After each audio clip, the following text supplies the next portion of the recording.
My very first guest is Pedro Romero.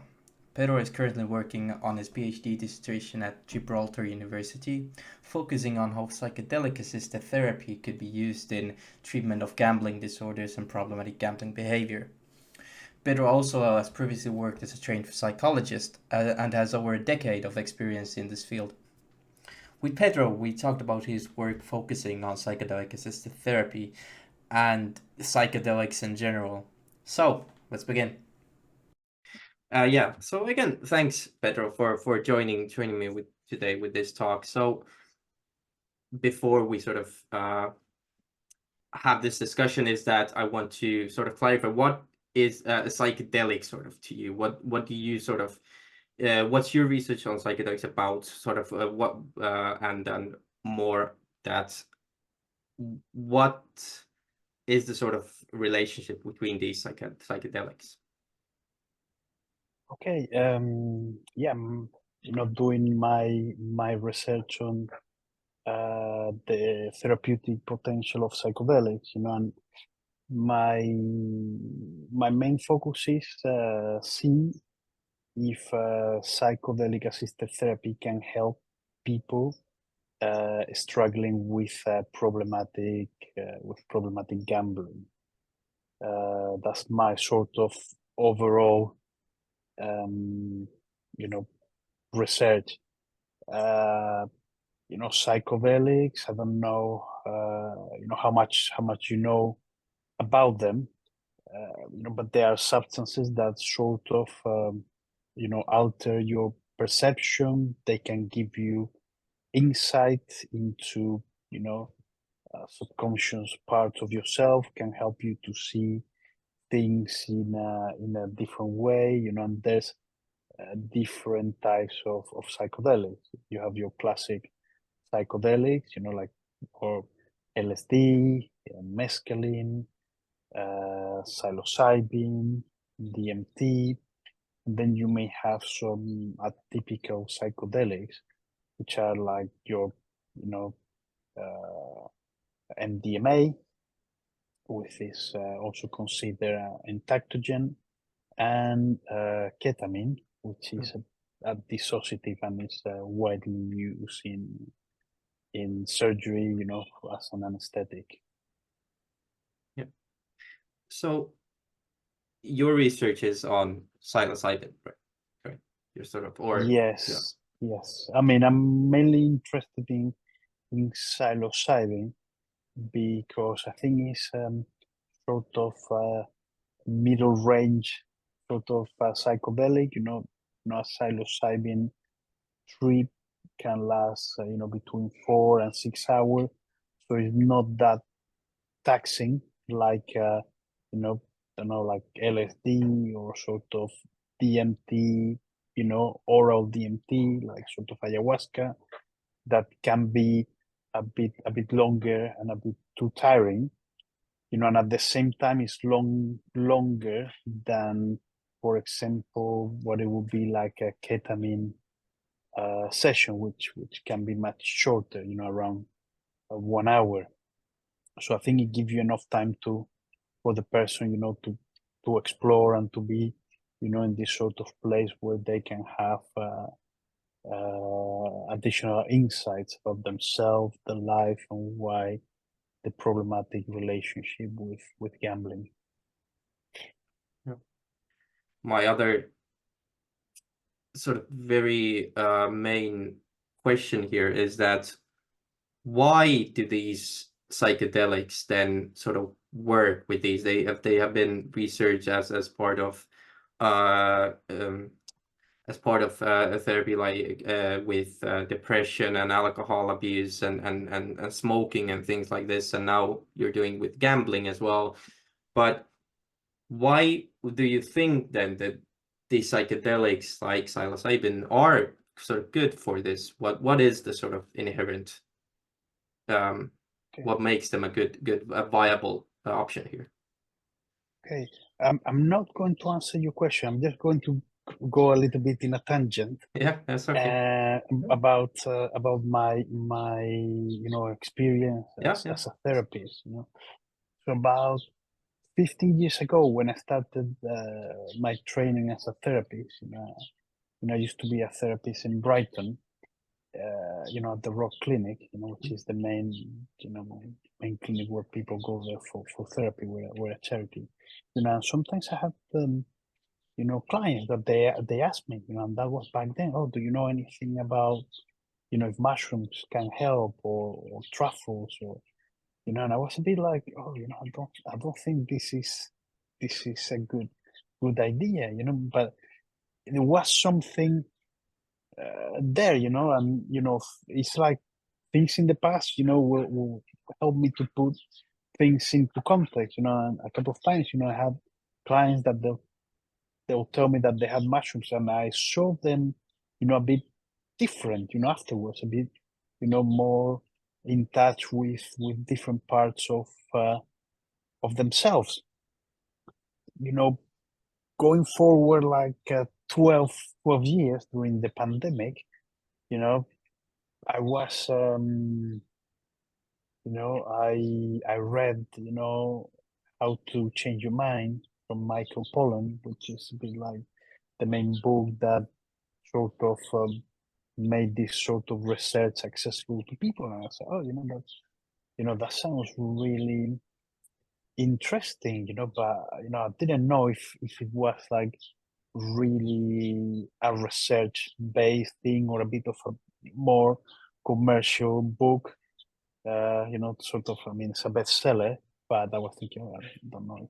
So that's okay. And I'm going to go to Google Scholar and I'm going to start looking at articles, and I start reading, some of the pieces of research about, psilocybin, assisted therapy for smoking cessation, some, papers about, MDMA for PTSD, for alcohol use disorder, also, psilocybin.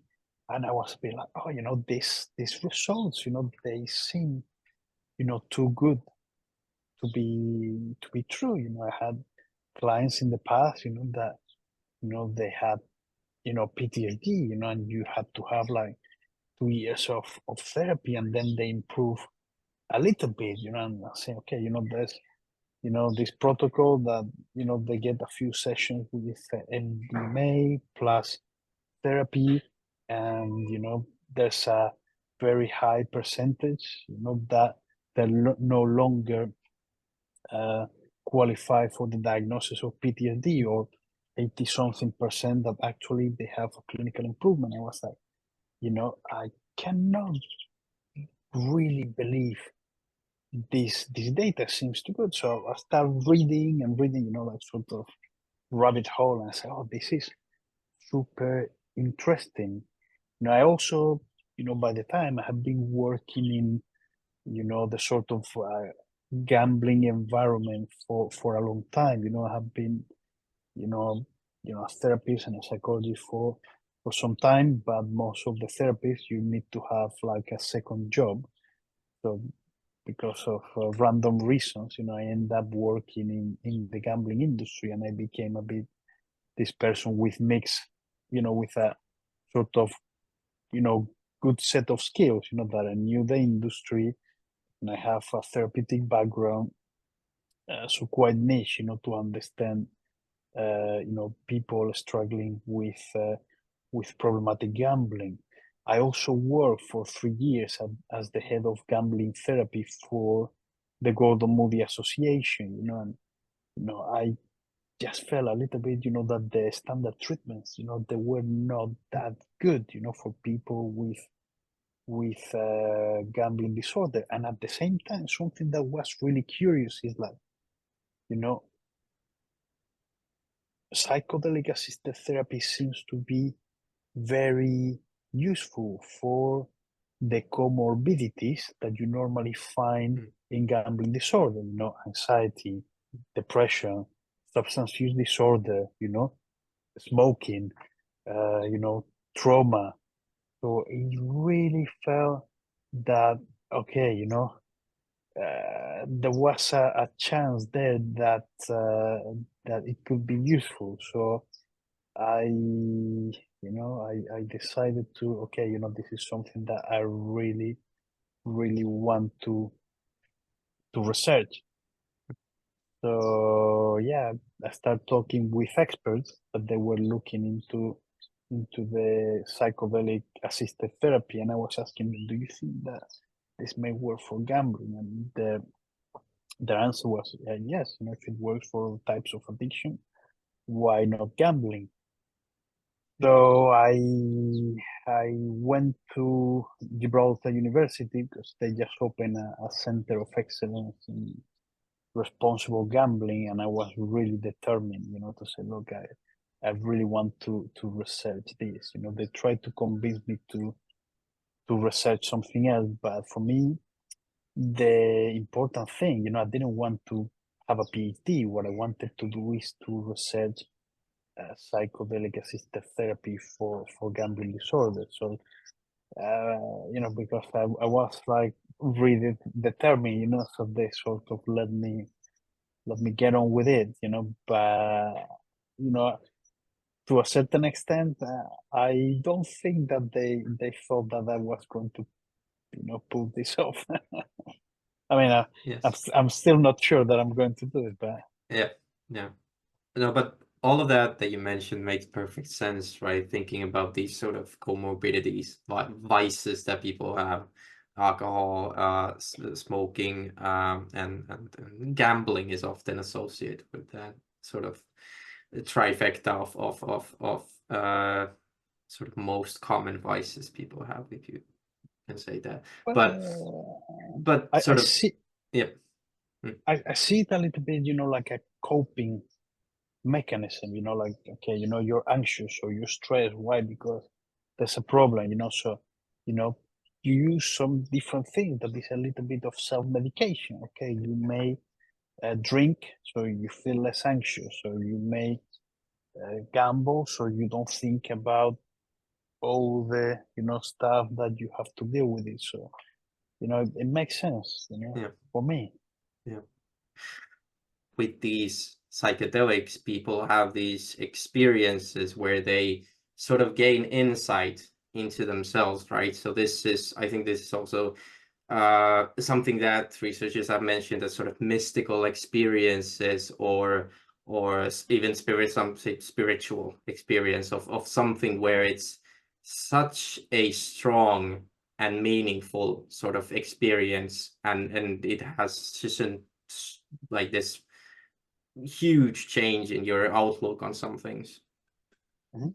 Yeah, you know, the uh, this substances, you know, particularly combined with therapy, you know, it can really help you to change the way you see things. You know, you can have sort of a mystical experience, but you can also have an emotional breakthrough. You know, Mm. you can say, oh, you know, now I understand why am I doing this. You know, I always thought that I wasn't good enough, or you know, my dad, you know, during the experience, you know, came and told me, you know, that I'm proud of you. You know, be like sort of, you know, in you know, I think, you know, it's you know, it's something that of course, you know, it's not a silver bullet. You know, for some people may help, for other people may not, but I think it's something that it should be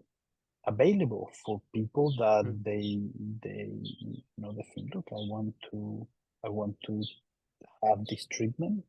You know, psychedelics in a control environment, they are very safe, and I don't think, you know, there's a logical reason, you know, not to allow people that they are suffering, to give them an opportunity to heal. The other thing is that, for example, when we compare, you know, psychedelic treatment, you know, with, you know, other type of pharmacological treatment, you know, psychedelics is something that normally is not taken long term. You know, people, they have a Mm. few experience, Yeah, and that's it. You know, yeah, so you may have some, you know, side effects. You may have a little bit of a Yeah. headache the next day, or you may feel a bit nauseous. Yeah. But when you compare it with the side effects of antidepressants or Yeah. any type of medication that you have to take, in an ongoing basis, it's Yeah. from my point of view, is a no-brainer. Yeah, this actually is what this is. It presents a huge shift, right, in this sort of treatment of these disorders, right, where, as before you mentioned, taking antidepressants, like constantly, sort of year long with the sort of, and other medications as well that to treat mental health. But this is a suggestion that it's not really one and done, right? But it's sort of that the effects of that sort of a couple of sessions, as you mentioned, are so huge. It's been seen in research as well that the rates that people have sort of gone back to, for example, smoking or drinking alcohol problematically is still very sort of low down the line, going 6 months, a year long. I do think it's an incredible sort of shift in this attitudes of how mental health can be treated. Yeah, and I think it's something that at the moment, places where this type of treatment is, legal or, sort of unregulated, the cost is still very, very high, but it would be amazing, if people, they can just, buy, truffles, go to a place where they're going to be safe, sort of a retreat, you know, have, a day there, and then, having had the preparation before, maybe with a mental health specialist, and then have integration after about their experience. It doesn't really need to be expensive. It's Mm, something that actually I think yeah. it will save a lot of money on people being, sign off for mental health or just being unhappy and not living the best lives. Yeah. Yeah, that's sort of one of the things that I also wanted to discuss here today is that we're still discussing here illegal substance that are and I think still under uh if I'm not mistaken here, but under the sort of the law in the United States contract of the agreement sort of these narcotic substances. So these are still Mhm. substances that belong in that list according to the UN and illegal drugs essentially. So stigma and something that they are still can be seen as this sort of taboo, and there is stigma attached to these substances of and because of historic like situations as well with the developments of the invention of LSD and all that, the wave of hippie craze and everything like that. So there's a long history with these psychedelics of in our sort of cultural membrane.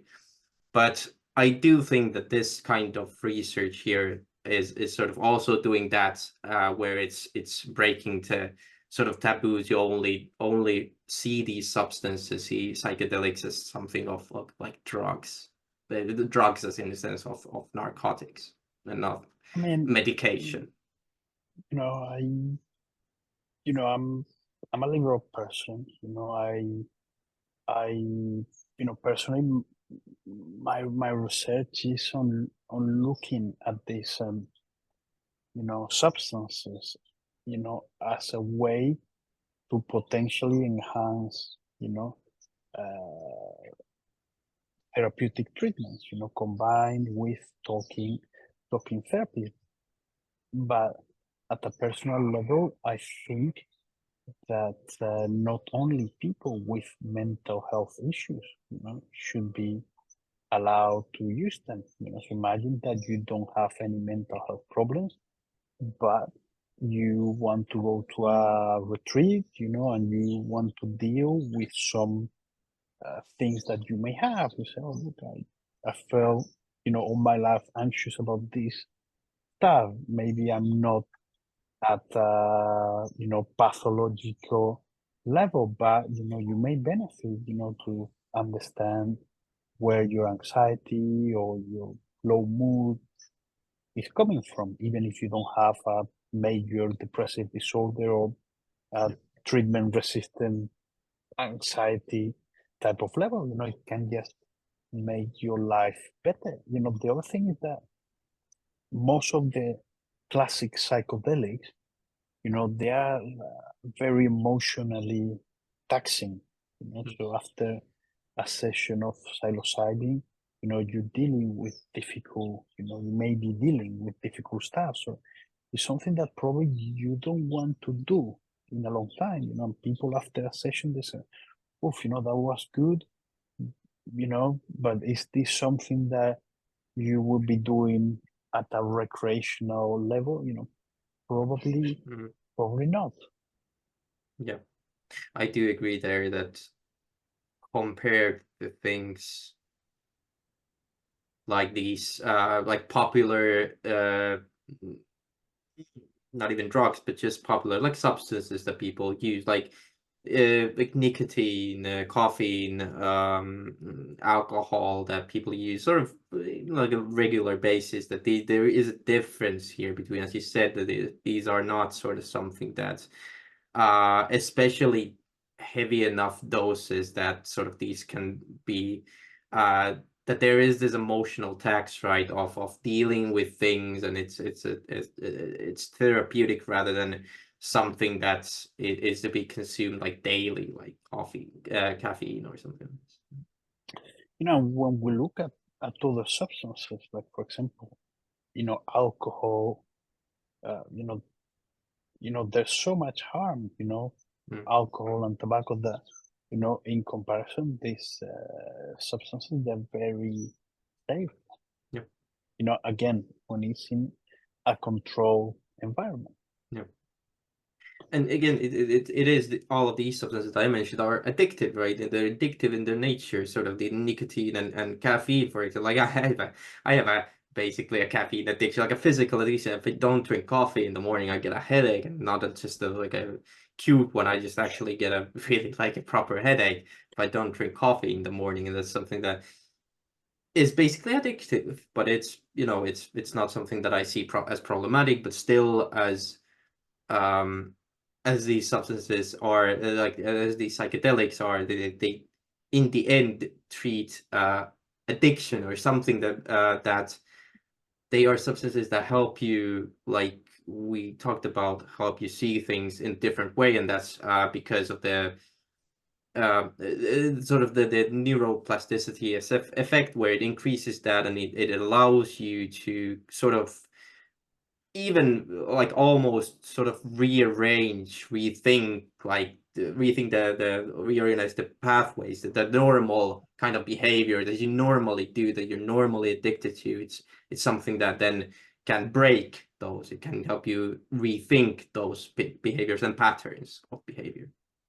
I mean, during the psychedelic experience, as you say, there's some, different things that happen in the brain. One of them, is like, you have different sort of patterns of neuroconnectivity. You sort of you areas of your brain that they normally don't talk to each other. They sort of, having a conversation, those walls, they sort of break. And the other one, at a sort of neurophysiological level, is that it seems that these substances, they increase some level of neuroplasticity. So after the experience, it may be easier for you, to establish some new pathways, or sort of disrupt, the old pathway somehow. Okay, before, okay, you may have a stimulus. Okay, you may see an ad of junk food, when you're driving, a billboard, and you may decide, actually, I don't feel like, going, and getting some junk food all the same. Yeah. Okay, you may be a little bit anxious, and you say, okay, you know what, I'm going to have a walk rather than having a glass of vodka. Yeah. These as you also mentioned this, and has been even a focal point in research as well, is the set and setting, like the sort of old term of it does matter, because with the psychedelic, your brain is sort of so vulnerable, right? So that there needs to be this sort of set and setting to things where, I mean, it's like a classic cliche of just doing some mushrooms and going into the forest or something with a bunch of friends or something like this. But this set and setting, this mindset when doing these things is still very important, of the sort of being safe and being in a sort of situation where you feel safe.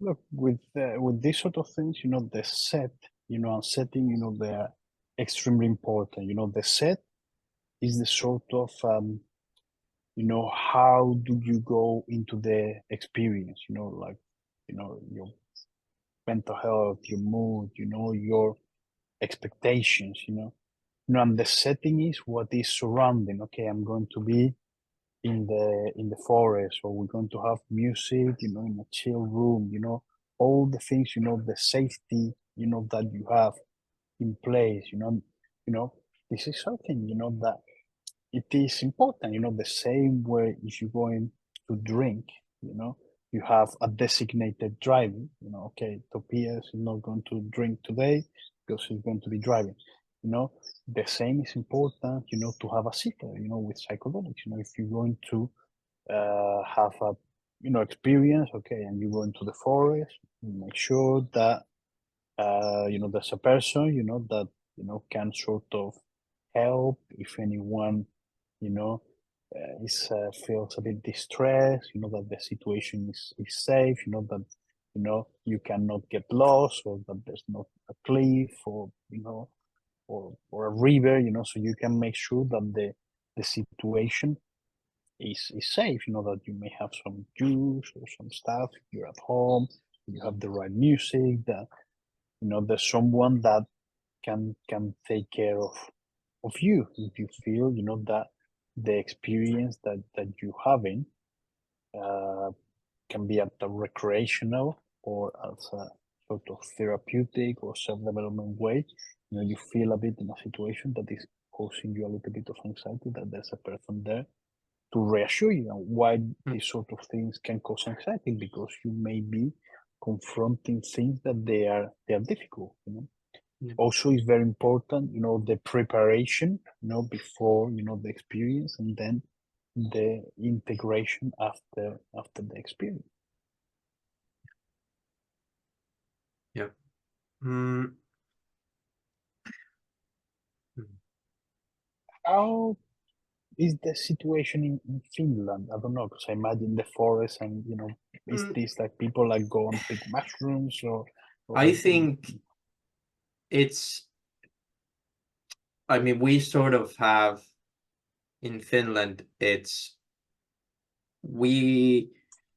not really a tradition, but it's I would say it's something that Finnish people have also in common with their ancestors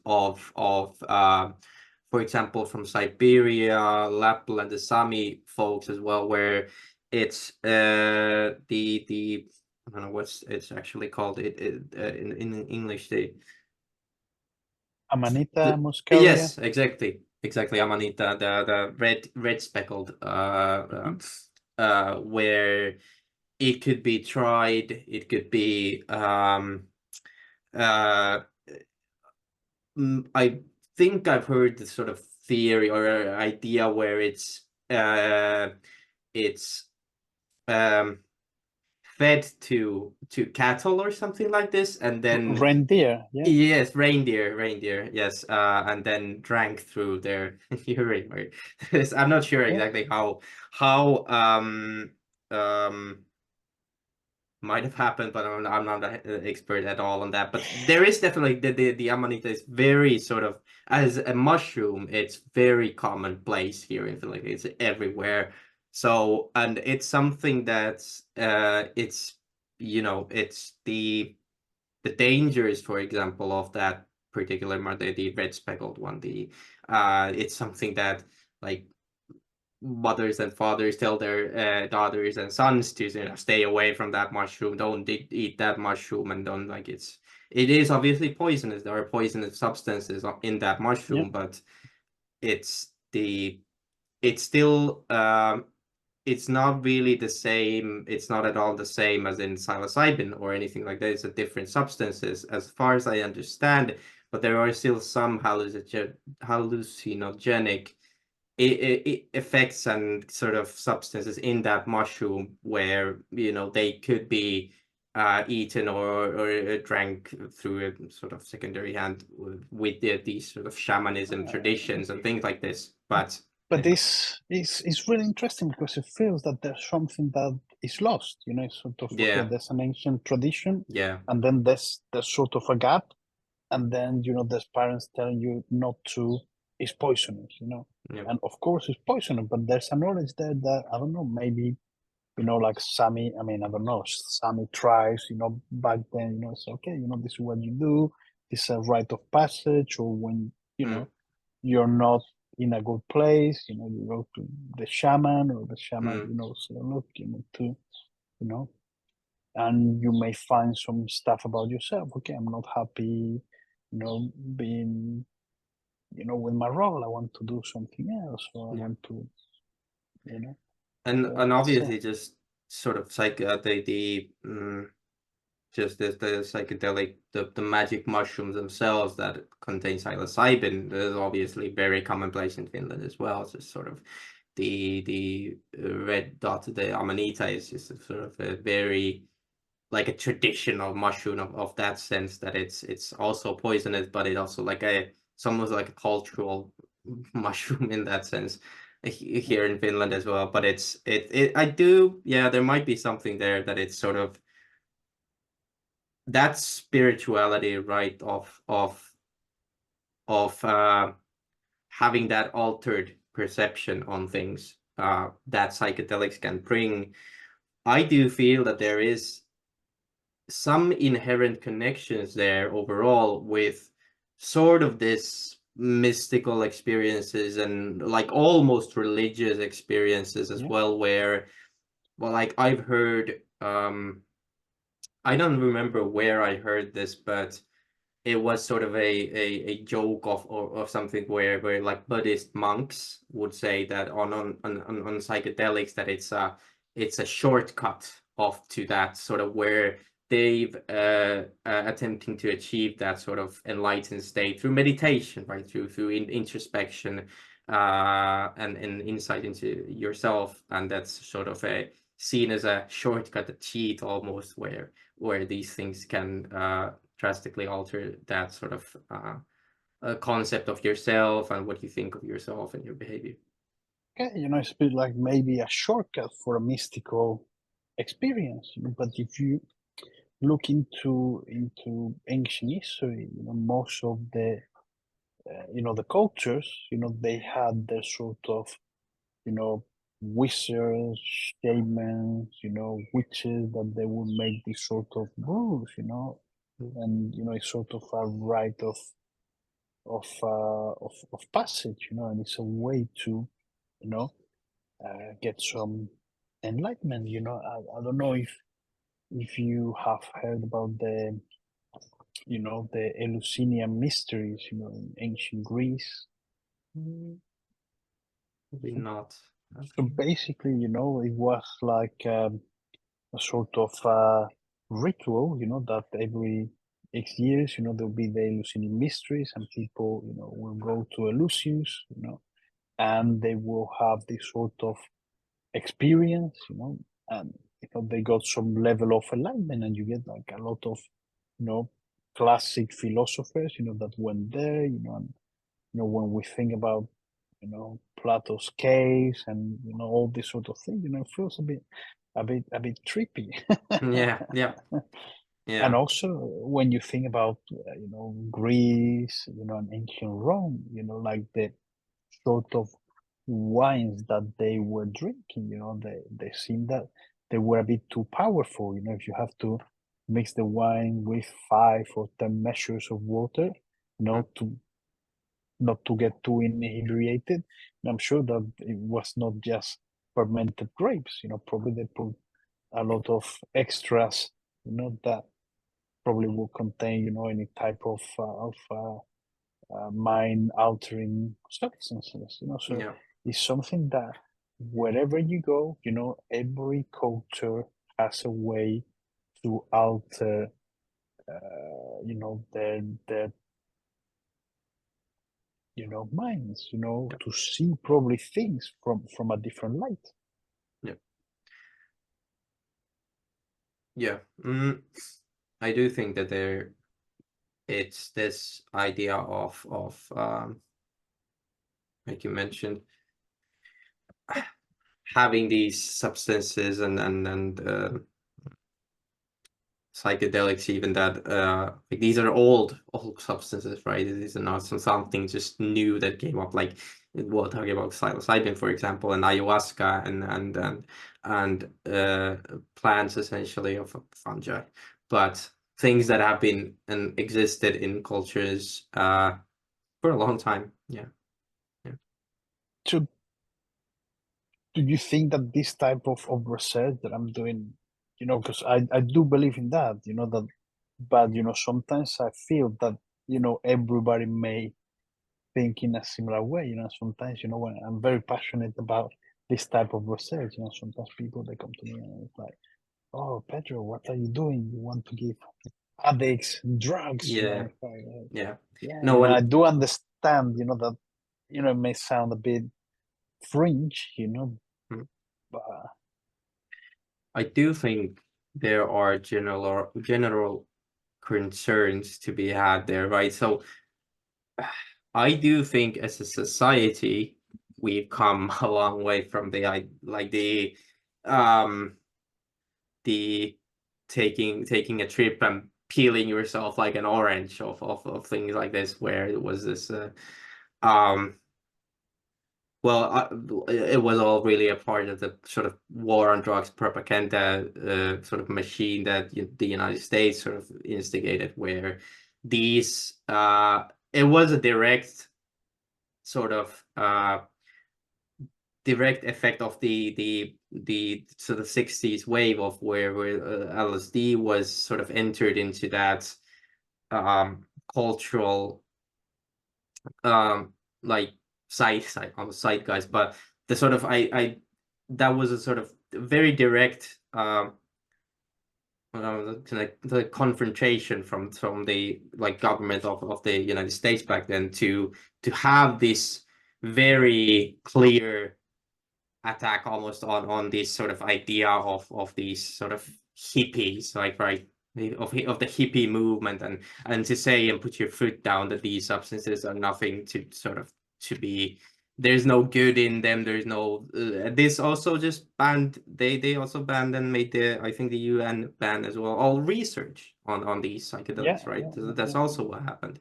I do Oh, think we've come a long way from that. Like I think it's going in a much better direction.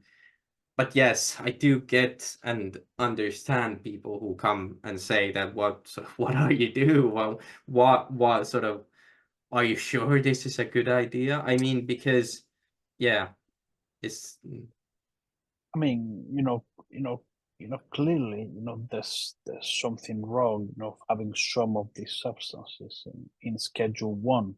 Schedule One is that they're highly addictive and that they don't have, any sort of therapeutic use. yeah. This is something that, Are they still in there? Like are all yeah, our yeah. psychedelics in No, the, no, my understanding is that they haven't been rescheduled by the UN. They're still yeah. in Schedule One. Hmm, This is something that, look, research is saying that this is not true, hmm, and again, you may have some medication, that may have some, addictive qualities, like antidepressants, anxiolytic, and they are prescribed. Yep. So this is something that it is, it is nonsense to potentially deprive people from alternative treatments because, 15-year-old, you know, repressive approaches to a different type of political views. Okay, maybe like in the 60s and the 70s, okay, we cannot put the hippies in jail because they think differently, but maybe if we ban, the substances that they're taking, we can put them in jail. At the end of the day, this is a way of repression. We have seen, like in the last couple of decades, the problem that the US particularly had with prescription opioids, Yeah. with oxycodone and all these sort of synthetic opioids, that then by trying to get rid of the problem, by, okay, let's stop prescribing them, then you make even the problem worse because people, they go to the black market, then they end up with substances that they're even more dangerous, like, any, synthetic opioids, that they are like fentanyl, that they are extremely dangerous, and knowing this sort of thing, for example, I'm also really worried, with the regulation with gambling, okay, it's been like, I know it sounds a bit not mainstream, but you know, gambling is something that, is, when we look at the history of drugs, okay, people were taking substances that they're mind altering since ancient times. People have been also gambling since ancient times. They were putting bets on which gladiator is going to kill the other gladiator. If you ban it, people, they're just going to go to an unregulated market, or if you're too restrictive, people, they're going to go to unregulated markets where they have less protection. So I think it's all about the balanced approach and about a lot of education, The same that, to drive a car, you need a driver's license. Maybe to buy psilocybin, you need to get a license, or you need to, learn about it, what's the safety, so we do it. Maybe if you want to do it, instead of having a nail on the back of your car, you need to go to a center where you learn about safety and you have people around you. And then maybe when you're more experienced, okay, you can do it at home on your own. Yeah.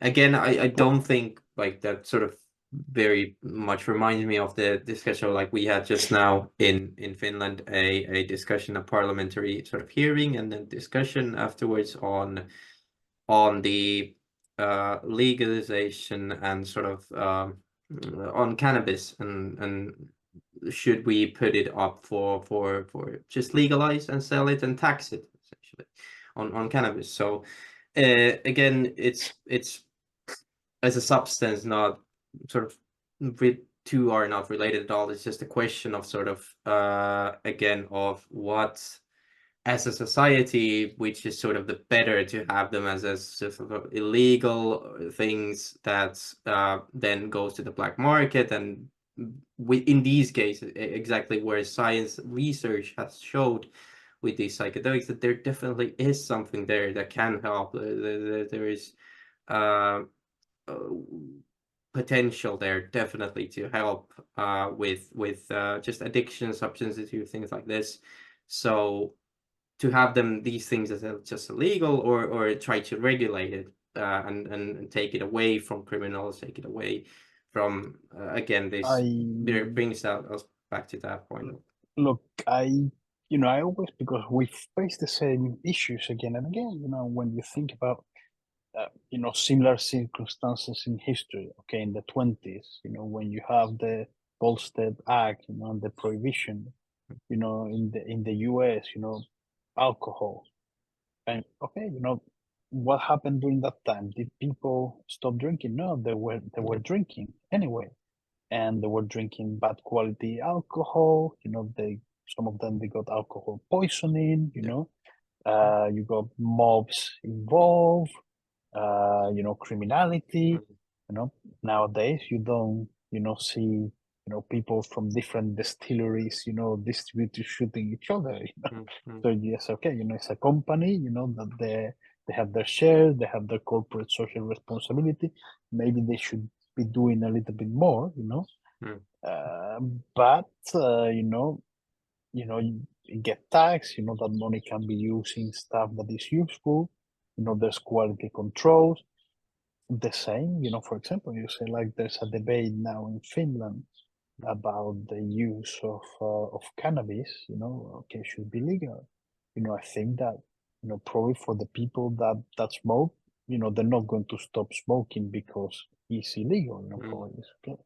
And then you know, probably the quality of the product, you know, doesn't have any quality controls. You don't know if it may have pesticides, it may have molds, if you know, the levels of THC, you know, Yeah. maybe, you know, so you don't, you know, Yeah. it's not like you buy a bottle of whiskey and you don't know what's the ABV. You know that it's 40% or 48.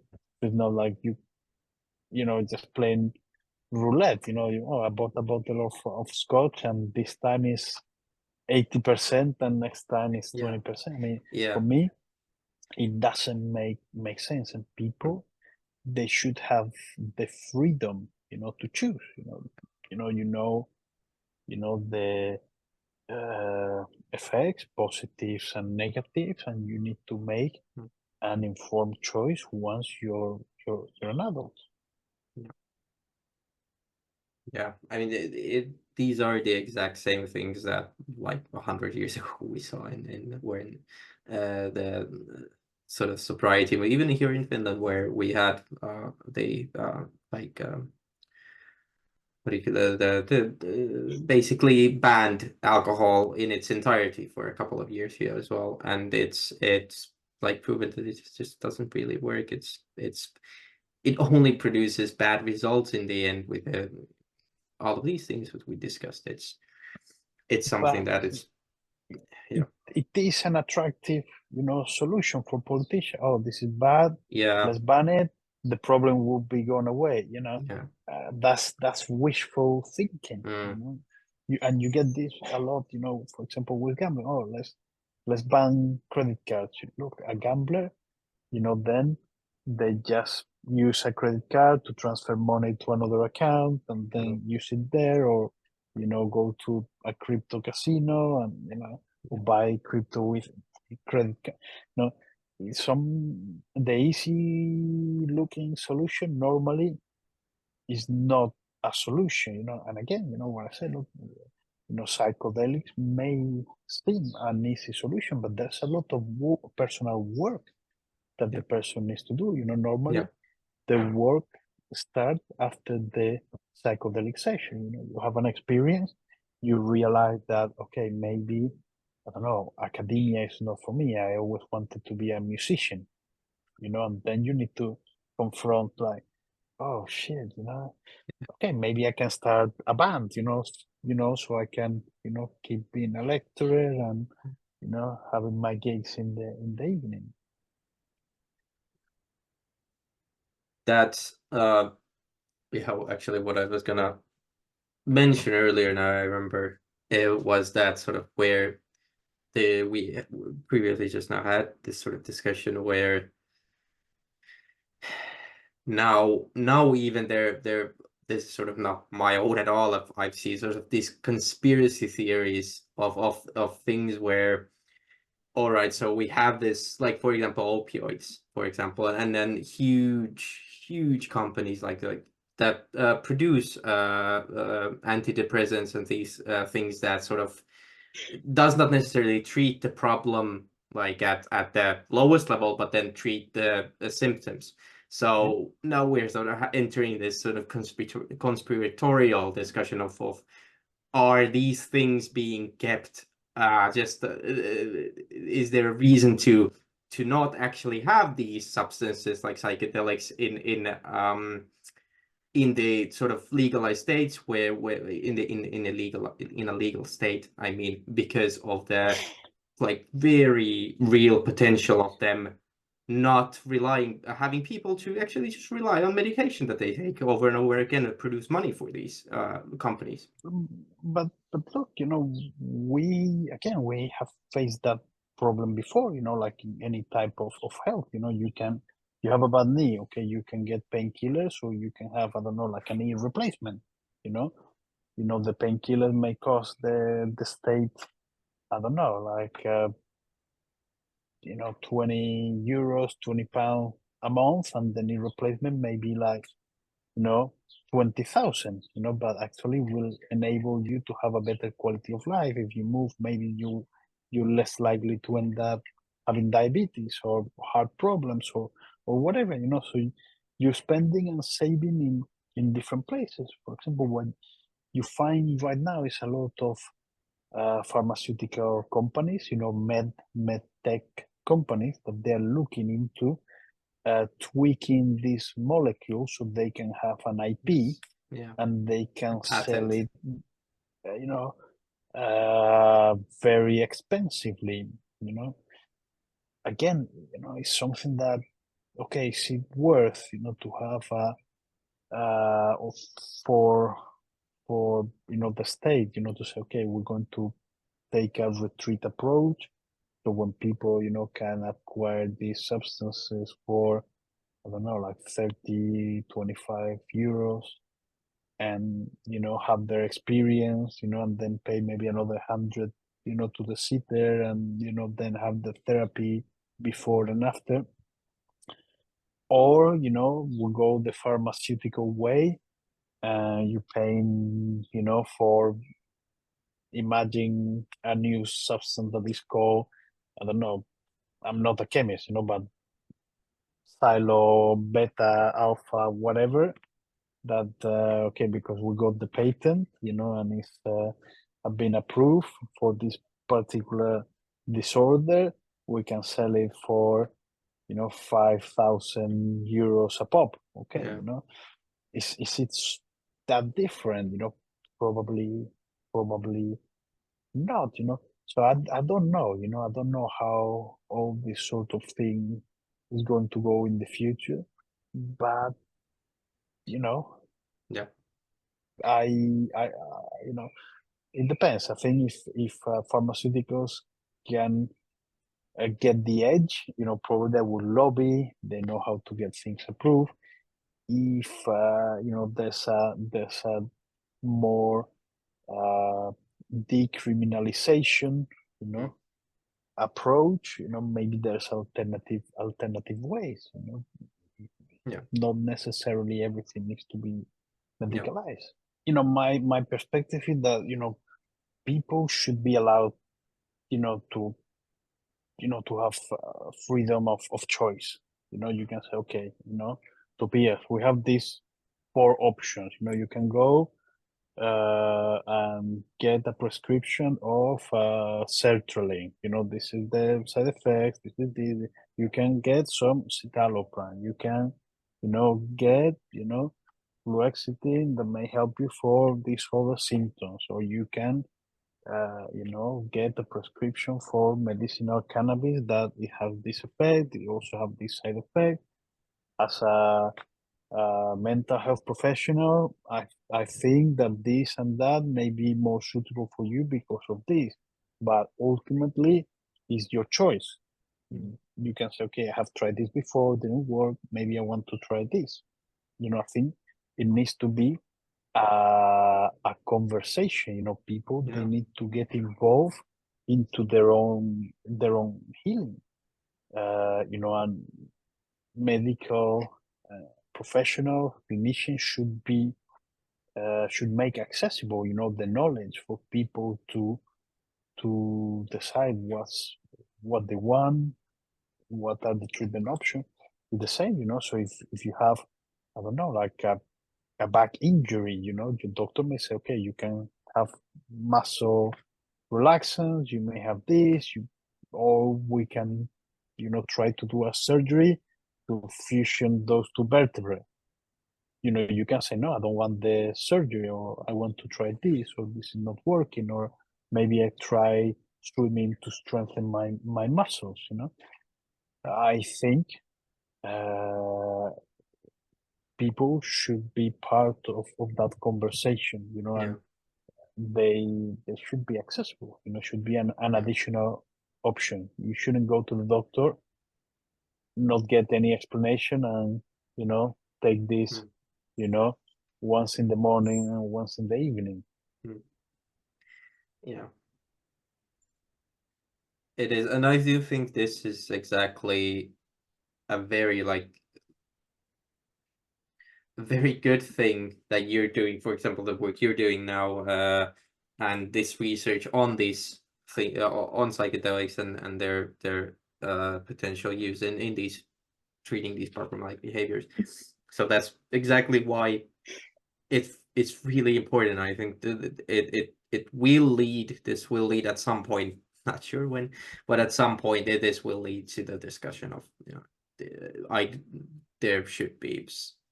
there should be a movement, a discussion on policy level in even Europe level of these things, as research continues to show these sort of benefits that these have. Then at some point there will be a discussion of hey, actually, should we do something about the state of these substances now, where they're now illegal narcotics, and then if they clearly have medicinal benefits, then all of these, when you get down to it, the details of treating problematic behavior with these substances, right? So what you're essentially doing is, in the end, you're trying to make yourself more healthy, right? In a sense, where, especially with substance abuse, right? So you have some sort of realization there that it's worth more if I'm healthy than if I'm not healthy, right? So the understanding of doing these things is actually ruining my sort of health. So sort of why does it then this is also a sort of question back to you, why is there with these psychedelics, why is there can be this idea of actually, no, I want to sort of improve my health or improve something in my life, rather than sort of agreeing with the status quo, to be said, about your current life? No, it's really amazing, because it's something that, every time, I talk with someone, and I talk with a lot of people, they all have so very similar experiences. And it's like, people that say, I stop drinking, or I improve the relationship with my children, or I realized that actually my parents, they were, treating me this way because actually the parents, they treated them even worse, and there's so many people that, when taking, in a safe way, they get like those really deep insights. It can be like almost self-religious experience. Okay, I'm here in this life, after billions of years, after my iron in my red blood cells came from a supernova somewhere in the universe, and I'm killing myself by smoking. It doesn't make sense. Then the next day you say, oh, I don't feel like doing it anymore. And you get people that sometimes it can be a life changing experience, and deny someone from that, I think is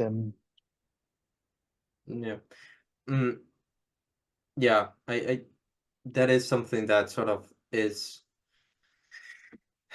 the bad trips and the sort of hallucinations. I mean, that's obviously a part of the not only the stigma, but also sort of the that happened, the sort of attack on these psychedelics, is that the bad trip effects of sort of these like ego dread and ego dissolution and things like this, where it's perceived sort of as a negative, as a side effect almost of these psychedelics, right? But I mean, it's it can, if I think if the person is not prepared, it can be traumatic. You know, if you don't have the right preparation, you know, some sessions at the beginning where somebody explain you, okay, you know, this is what, you know, how you're likely to feel.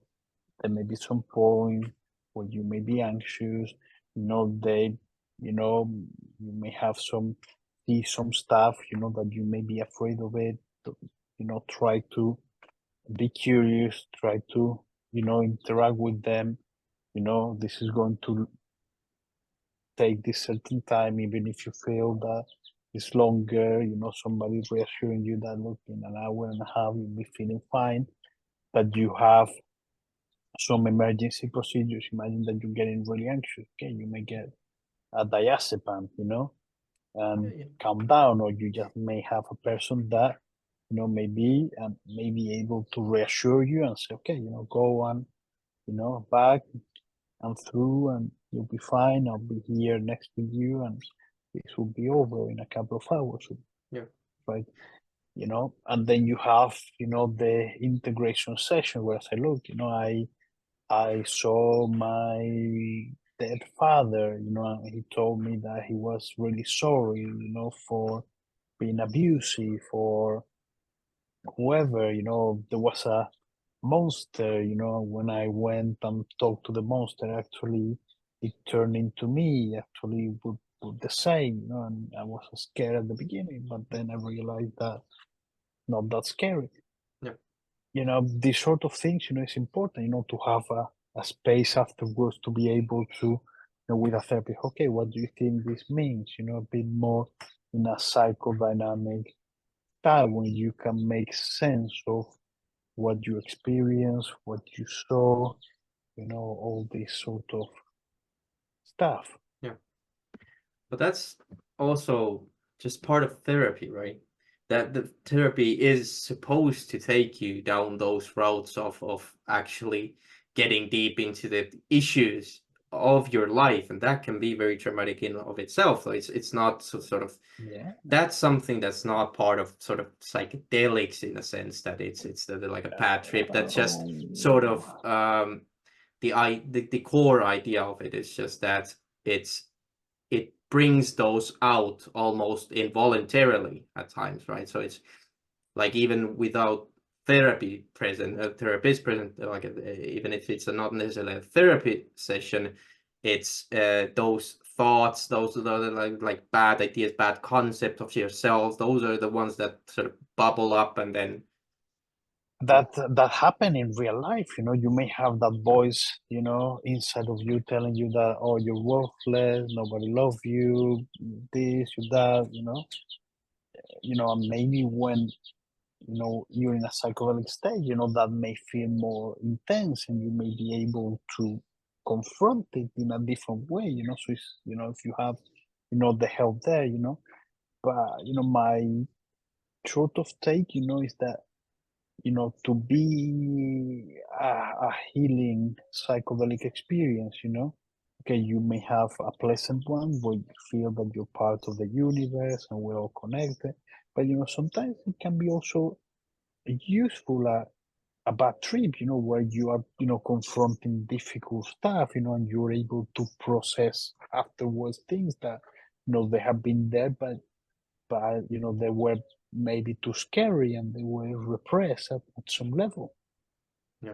So sort of one thing I did mention this at the very sort of beginning, but and this discussion has sort of been more um or have been there has been a lot of talk just about psychedelics and things like in general, but going sort of back to the root of gambling. So do you think with gambling, compared to contrasted to sort of like substance abuse of like alcohol and tobacco, uh gambling sort of as an activity, especially sort of nowadays, do you think as a sort of starting point, what are the major sort of differences between sort of gambling behavior and then substance abuse that psychedelic assisted therapy can then sort of intervene on? I mean, I think they're very similar. I don't think at the end, it's a way that okay, you can, if you have PTSD, you can drink a bottle of vodka and knock yourself out, or you can be playing slots, and lose 10,000 euros, in one night, and at the end, what you are trying to deal is with the discomfort, with the anxiety of traumatic things that you may have gone through. I think, unfortunately, there's more stigma, for some of behavioral addiction. Like it can be a gambling addiction, porn addiction, rather than, smoking or drinking, so they may be more socially acceptable. Okay, everybody drinks, but if you're gambling too much, okay, it's seen, or it can be seen as character flaw. There's something wrong with you, Yeah. at the moral level. So I think it's important not to have the stigma, because you know if you use alcohol or any type of substance to deal with the pain, it should be the same if you're gambling to deal with any type of psychological pain. Yeah. So I don't like any sort of moral distinctions. I just think like everyone needs help and support. I also think that, it's just about providing options. People should decide, okay, do I want just to go to talk therapy? Okay, I try work, didn't work. I want to go to a residential treatment. I want to maybe do mindfulness. I want to do occupational therapy. I may want to do psychedelic assisted therapy, retreat. Yeah. Excellent. So it's have been an absolute pleasure.